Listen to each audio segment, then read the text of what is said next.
Hi, Pranam, Yogie Chandra Tatvaraj, Joe Bhai, again talking about uh, where is bliss? How do you find a beautiful life? How do you reach a state of being happy and contented in this world? This is my experience, and it is the best knowledge a man can have. If I tell you what Krishna said, or Buddha said, or Jesus experienced, which I will add some quotes by them and their perspective as well. But I'll tell you, your direct experience is a much better learning. There is no better learning but what you understand from life and how life teaches you, because life is the greatest teacher. What I came to realize also by all my reading of all the great thinkers, like Albert Einstein, like he said, you can judge the intelligence of a man by how much he's got freedom from himself. I will base this talk on that and support it with other statements by others, the greatest spiritual people of the world, the great religious leaders and spiritual gods and demigods of the world, and what they said as well. I realized bliss is to be impersonal, that take life impersonally. The more you take life personally, the more you're subject to all kinds of psychological problems. All psychological problems, because I am right now doing a master's in to be a clinical psychologist, and I read that I commented that in one of my sessions, and the teacher agreed. Yes, most of the problems are because we take life personally, and then you have a narrative. This narrative of the individual is a creation of the brain. We know that today by neuroscience. And as Einstein said, science without religion is lame. Religion without science is blind. So we have to take the support of science to understand all the concepts of religion. And it is clear that you cannot afford to take yourself personally. The more you take yourself personally, the more you're stuck with the narrative of the brain, which is stuck on its glory, its success, its failure. Today I realized it's so stupid, it's so petty.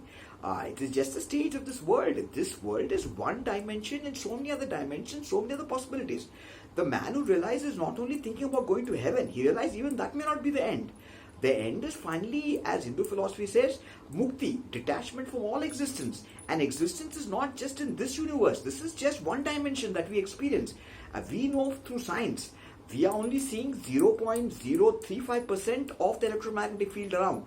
So there's so many other dimensions possible, and so many other lives and so many other things possible. We don't know.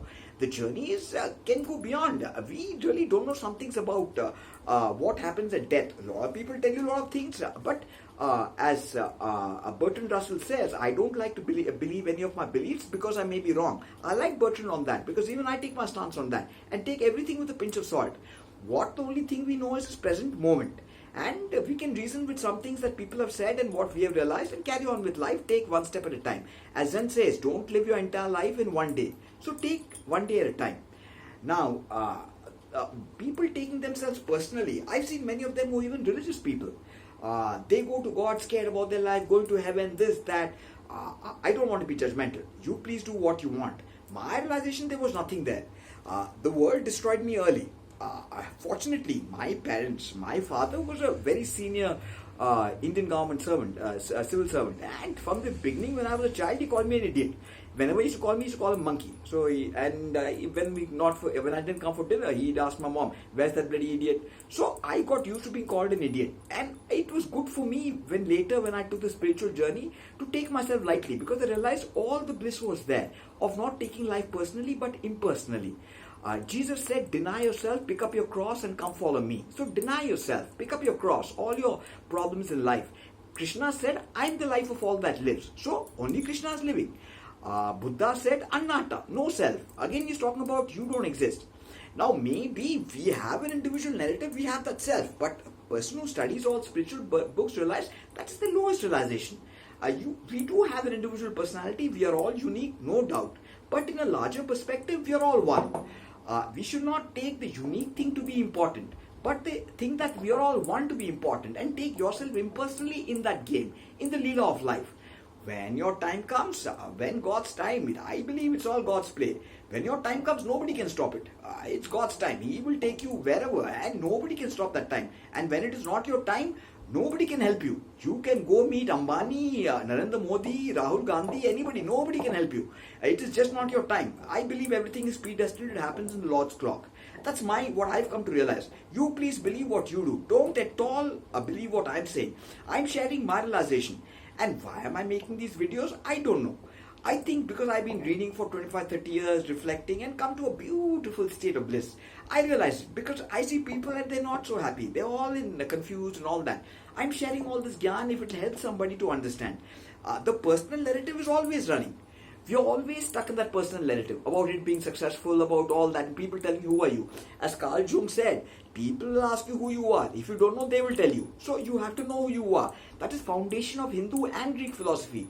Greek philosophy is know thyself. That means know who you are.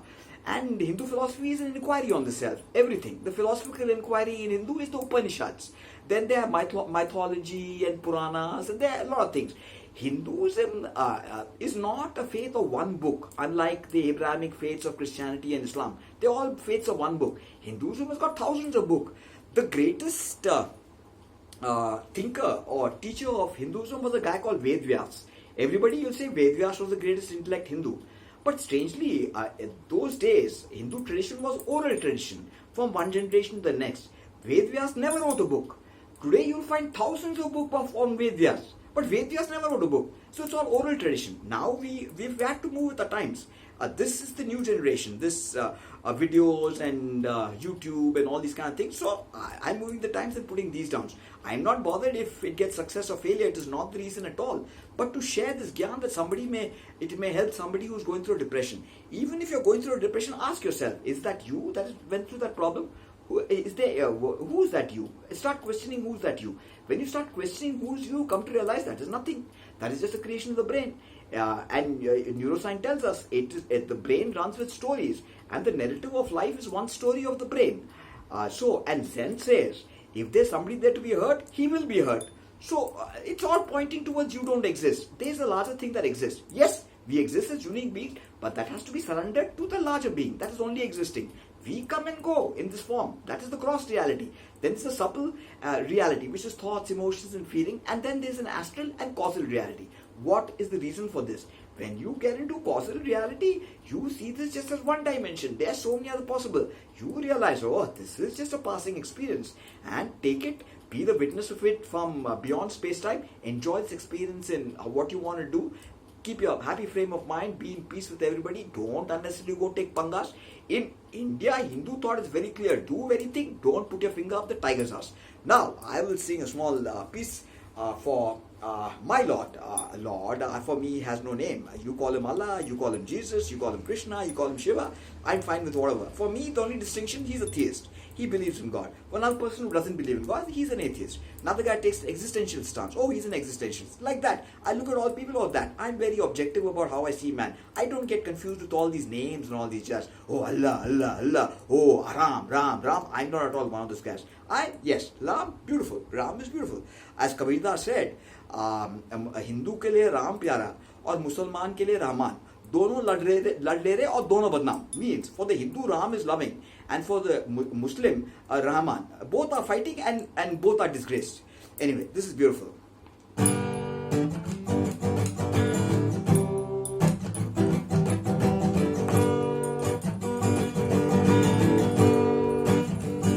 चला जाता हूँ किसी के धुन में धड़कते दिल के तराने लिए. चला जाता हूँ किसी के धुन में धड़कते दिल के तराने लिए. मिलन की मस्ती भरी आंखों में हजारों सपने सुहाने दिए. वो चला जाता हूँ किसी के धुन में धड़कते दिल के तराने लिए. चला जाता हूँ किसी के धुन में धड़कते दिल के तराने लिए. मिलन की मस्ती भरी आंखों में हजारों सपने सुहाने दिए. वो चला जाता हूँ किसी के धुन में धड़कते दिल के तराने लिए. Peace. That's for the Lord. God bless.